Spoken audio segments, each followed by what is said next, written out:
नेपाल का ऐसा रहस्यमय गांव शायद गूगल भी नहीं जानता होगा।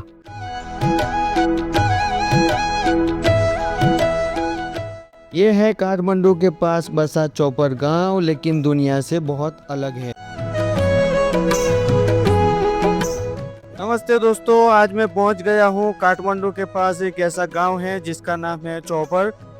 देख सकते हैं कितना ब्यूटीफुल है और पहाड़ में बसा हुआ है।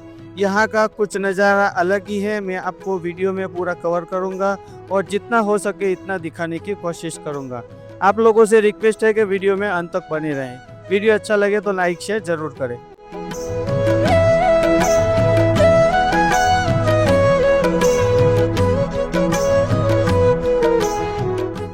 कहा जाता है कि हजारों साल पहले काठमांडू घाटी एक झील हुआ करती थी और काठमांडू घाटी पानी से भरा हुआ था और वो पानी इसी गांव से निकाला गया था। आपको ये छोटा सा गांव देखकर शायद यकीन नहीं होगा, लेकिन बहुत पुरानी और दिलचस्प कहानी से ये गांव भरा हुआ है।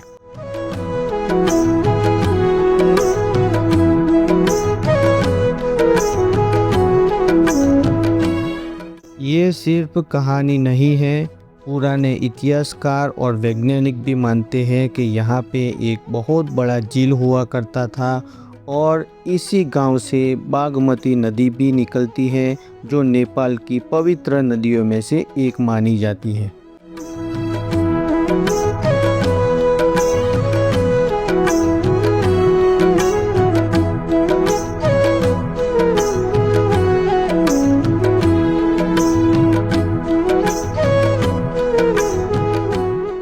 कहानी शुरू होती है मंजूश्री, जो बौद्ध धर्म के महान देवता थे। मंजूश्री ने देखा कि ये जगह रहने के लिए बहुत अच्छा है, लेकिन पानी से भरा हुआ है।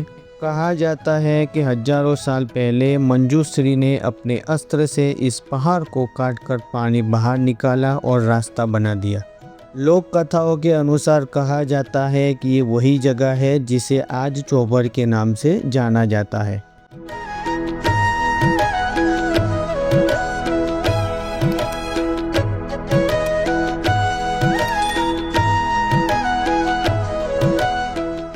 बात करें चौपर गांव के नाम की तो अलग अलग मान्यता है। जानकारों का कहना है कि ये स्थानीय भाषा से जुड़ा हुआ है। स्थानीय भाषा में चौपर का मतलब होता है कटी हुई पहाड़ या दरार वाला स्थान, जो इस जगह की बनावट से बिल्कुल मिलता जुलता है।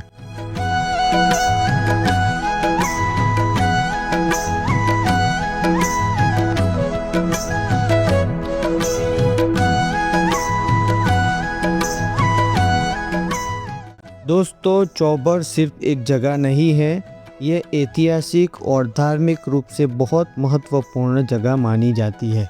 यहाँ पे भगवान गणेश का पुराना मंदिर भी स्थित है। दोस्तों, इस मंजर को गौर से देखिए। क्या ये हकीकत है या मैं आपको कोई और दूसरी दुनिया दिखा रहा हूँ? मैं वही गांव में पहुंच गया हूं जहां पे आपको पहाड़ बादल से बातचीत करते हुए नज़र आ रहे हैं। आप अगर ऊपर की तरफ नज़र करेंगे, जो धुआं के पीछे बस्तियां नज़र आ रही हैं, घर नज़र आ रहे हैं, ये कोई मामूली बस्तियां नहीं है। लोगों का कहना है कि इन पहाड़ियों पे बादल इतने नीचे उतर आते हैं कि चौपर का समय थम जाता है। ये पहाड़ को देखकर आपको साधारण पहाड़ लगेगा, लेकिन पहाड़ के पीछे भी गुफाओं का रहस्य छुपा हुआ है।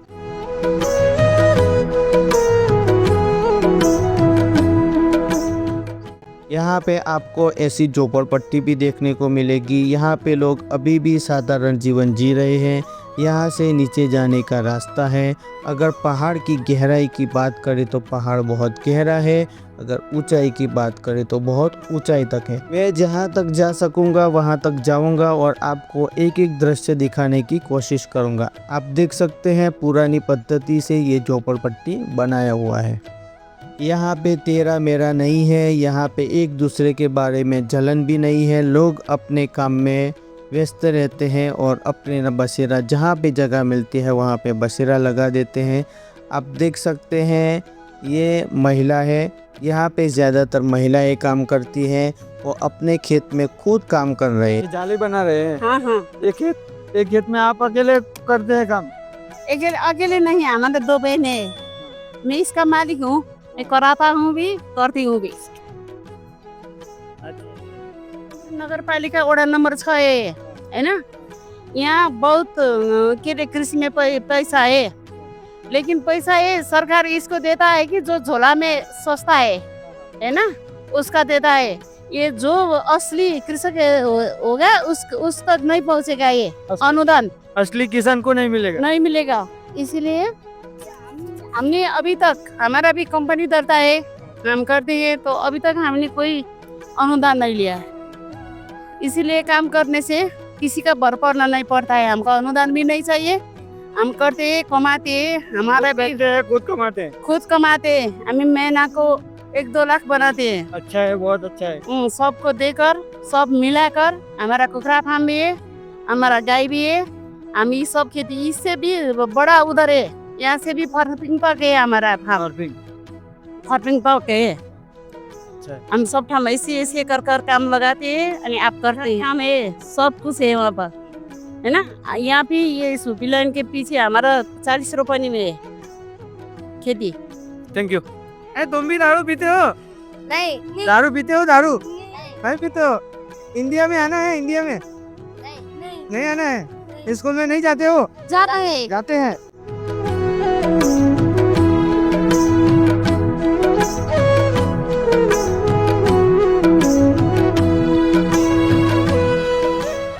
यहाँ पे जब गांव के अंदर जाते हैं तो ऐसा हरा भरा माहौल आपको देखने को मिलेगा। बिल्कुल शांत वातावरण है और यहाँ पे लोग अभी भी झोपड़पट्टी में रहते हैं और अपना सादा जीवन गुजार रहे हैं।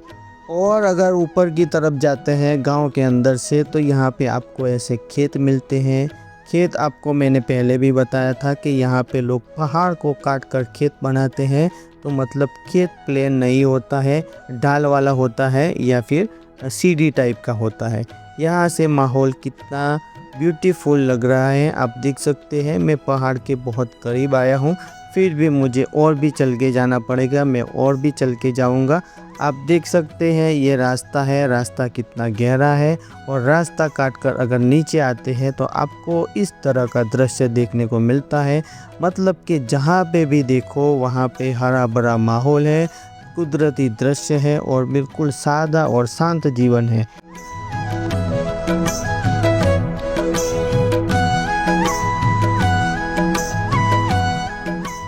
यहाँ पे आप देखेंगे तो बहुत दूर दूर तक आपको हरियाली नज़र आएगी। आप देख सकते हैं यहाँ पे लोग काम कर रहे हैं खेत में। और यहाँ पे एक चीज़ ये भी है कि जिसको जहाँ पे जगह मिली हुई है वहाँ पे अपना खेत बना दिया है। यहाँ पे कोई लड़ाई झगड़ा नहीं है, लोग अपने मन से और अपनी मेहनत से अपने काम में व्यस्त रहते हैं। यहाँ पे देख सकते हैं कि ये पहाड़ में उन्होंने खेत बनाया है काट के, लेकिन खेत में भी कैसा डिज़ाइन बनाया है। बिल्कुल ये देखकर आपको लगता है कि ये आर्टिफिशियल होगा, लेकिन आर्टिफिशियल नहीं है, बिल्कुल कुदरती दृश्य है।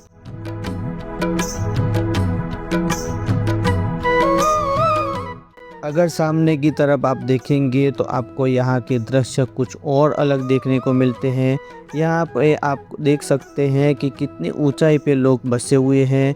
मतलब कि जहाँ भी नज़र डालो वहाँ पे अपना बसेरा है और एक कुदरती हरियाली है।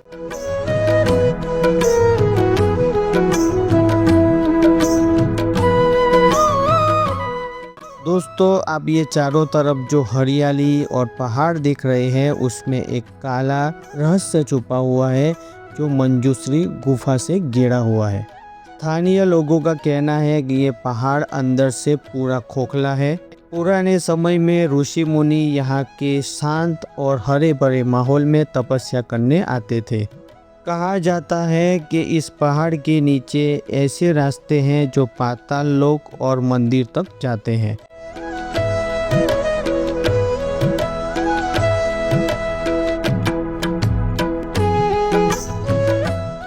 अब मैं पहाड़ के बीच से निकलकर और ऊंचाई पे आया हूँ और आपको यहाँ पे छोटे छोटे मकान देखने को मिलेगा और ऐसा लगेगा कि यूरोपियन गांव है, लेकिन ये यूरोपियन गांव नहीं है, ये है कपल रेस्टोरेंट।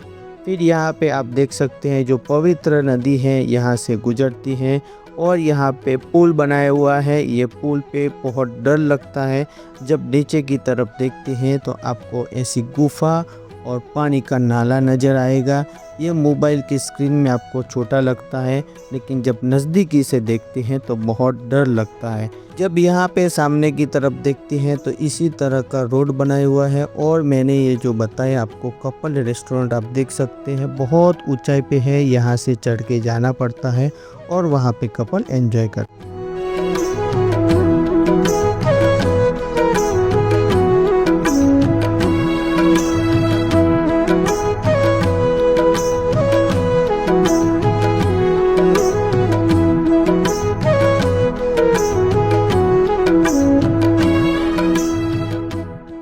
यहाँ पे आप देख सकते हैं बहुत ऊंचाई तक जाने का रास्ता है। ये रास्ता जा रहा है कपल रेस्टोरेंट में, लेकिन वहाँ पे वीडियो करना अलाउ नहीं है। अगर वहाँ से पीछे मुड़ कर देखते हैं तो आपको दृश्य बिल्कुल अलग दिखते हैं। जब गाड़ी चलती है तो बहुत छोटी दिख रही है, लोग चल रहे हैं तो बहुत छोटे छोटे आपको लग रहे हैं। यहाँ से आप पहाड़ का नज़ारा देखेंगे तो आपको ऐसा लगेगा कि अगर पहाड़ पे चले जाते हैं तो बादल को हम टच कर सकते हैं।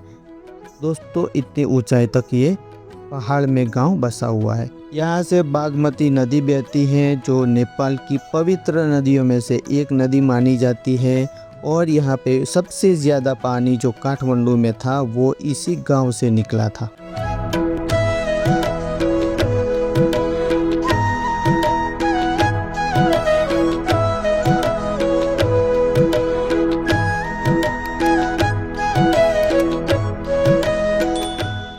यहाँ पे आप देख सकते हैं और ऊपर जाने का रास्ता है। और यहाँ पे बहुत दूर दूर तक रास्ते बने हुए हैं, लेकिन रास्ते भी बहुत पक्के हैं। यहाँ पे खास बात ये भी है कि यहाँ की मिट्टी और यहाँ के जो पहाड़ हैं वो अगर आप गौर से देखेंगे तो बिल्कुल अलग आपको नज़र आएंगे और उसमें कुछ रहस्य छुपा हुआ है। जानकारों का कहना है कि जब मंजूश्री ने अपनी तलवार से, अपने शस्त्र से पहाड़ को काटा था तो पहाड़ के नीचे से हजारों साल की मिट्टी निकली थी और ये मिट्टी को काली मिट्टी भी कहते हैं। इसी वजह से काठमांडू की ज़मीन पे जो भी बोया जाएगा, जो भी खेती किया जाता है, वो लहलहा उठता है। चौभर गांव की हरियाली उसी ताकत का नतीजा है।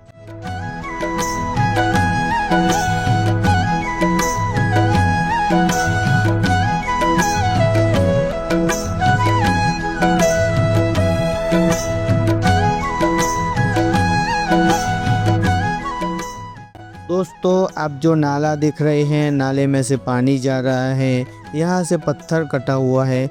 ये आपको लगता होगा कि कोई साधारण नाला होगा, लेकिन बहुत इतिहास से भरा हुआ है। ये नाला वो नाला है जिसने काठमांडू को नया जन्म दिया और एक नई पहचान की शुरुआत की। इतिहासकार का कहना है कि मंजूश्री ने जो तलवार से पहाड़ को काटा था, उनकी तलवार इतनी मजबूत थी। ये पहाड़ वही है कि जहाँ पे उन्होंने अपनी तलवार से काटा है। और आप देख सकते हैं कितने दो हिस्से हो गए हैं, मतलब ये यही जगह है। ये जगह कोई साधारण जगह नहीं है, ये एक ऐतिहासिक और काठमांडू घाटी के अस्तित्व की अहम जगह मानी जाती है। नेपाल की पवित्र नदियों में से एक नदी है बागमती। वो बागमती नदी भी इसी जगह से, चौबर के इसी हिस्से से अलविदा कहकर गुजरती है। सोचने वाली बात यह है कि हजारों साल पहले ये पानी का स्तर कहाँ होगा। ये ऊंची ऊंची जो चट्टानें दिख रही हैं वो भी एक समय में पानी में हुआ करती थी। समय का चक्र कैसे बदलता है, आज ये चौबार की चट्टानें जीता जागता सबूत देता है। वैज्ञानिकों का मानना है कि ये जो चट्टानें हैं चूना पत्थर से बनी है। समय के साथ पानी के दबाव और कटाव से इसी रूप में बदल गई है।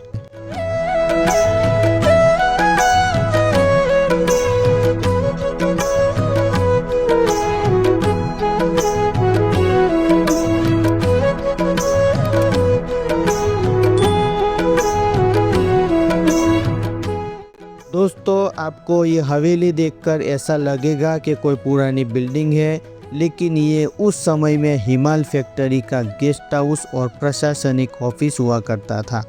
पुराने समय में इस चौबार की पहाड़ियों से चूना पत्थर निकलता था। 1970 में जब नेपाल आगे बढ़ रहा था, उसी समय चौबार में हिमाल फैक्ट्री लगाई गई थी और ये बिल्डिंग ऑफिसरों को रहने के लिए बनाई गई थी।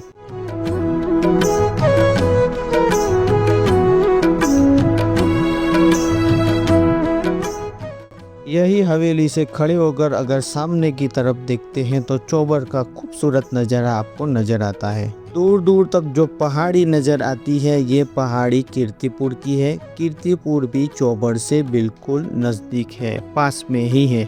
यहाँ से बहती हुई बागमती नदी के बिल्कुल कुदरती दृश्य आपको नज़र आ रहे हैं।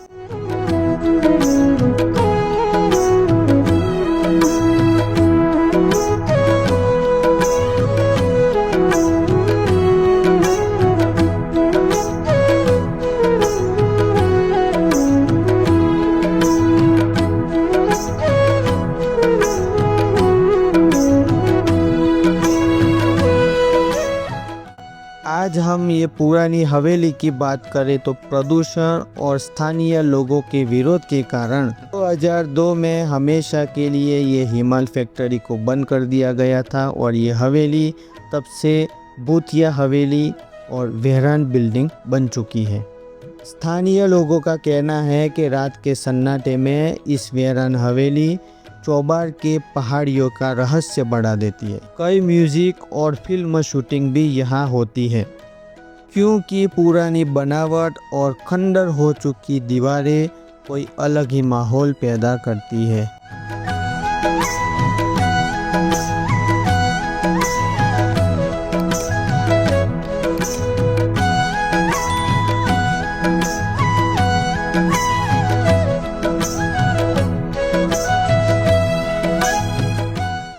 यहाँ पे ये हवेली के पास में अगर देखते हैं तो एक दूसरी हवेली बनी हुई है और यहाँ पे भी लोगों ने बसेरा डाला हुआ है।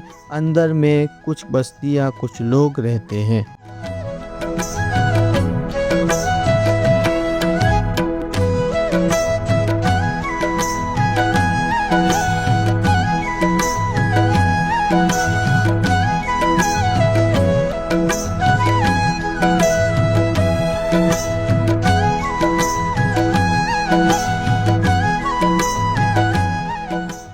दोस्तों, ऊपर जाते जाते अगर पीछे मोड़ कर देखते हैं तो ये हवेली का नज़ारा कुछ इस तरह आपको देखने को मिलता है। यहाँ पे लोग भी हैं जो काम करते हुए नज़र आ रहे हैं। यहाँ पे एक छोटा सा रेस्टोरेंट है। यहाँ पे आज का सफ़र पूरा होता है। धन्यवाद। हमेशा ऐसी वीडियो देखने के लिए हमारी चैनल सब्सक्राइब करें।